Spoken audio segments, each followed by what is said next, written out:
Ayan. So, ibang dinosaur naman yan. So, yan naman po si Barney. Ayan. So, madalian na po yan kasi ilang araw lang po talaga yung ilang days. Siguro meron lang kaming 5 days to decorate our classroom. And then, syempre, mag-prepare ka na rin ng lesson. Mag-prepare ka ng mga dapat gawin. So, ang ganda po. Talagang mabilisan na trabaho yan. Diba? Pero ang daldal ko pa rin po. Ayan naman yung dinosaur na cartoon lang siya, pink. Mahawak ng paintbrush kasi sa art area siya.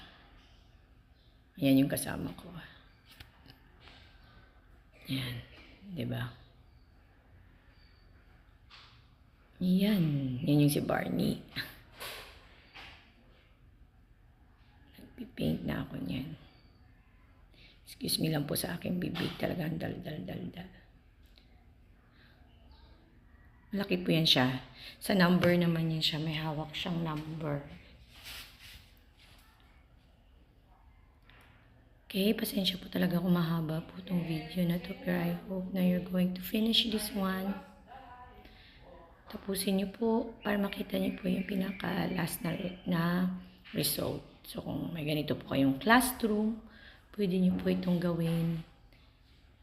At lalo na sa mga preschool na yan, matutuwa po talaga yung mga bata. As in, masaya po sila pag nakikita nila yung classroom nila. Sobrang ano po nito, wala po kami masyadong gamit. Ayaw po namin na sobrang daming gamit.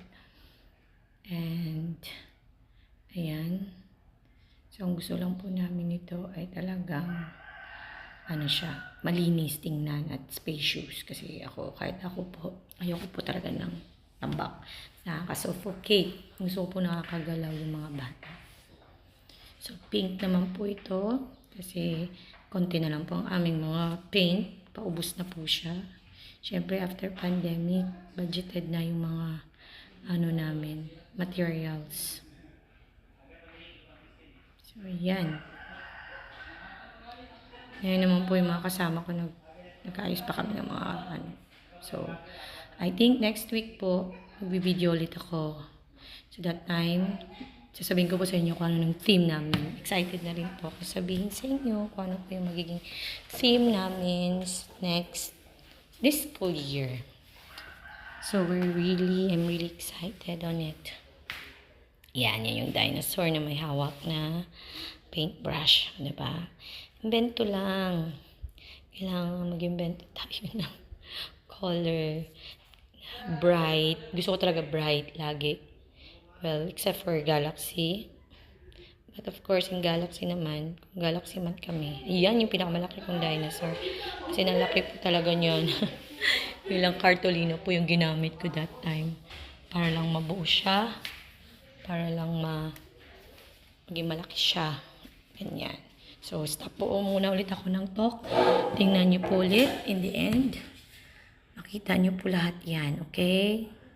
So, mami, tapusin niyo po please ang video na ito. Thank you. Just support me. Bye.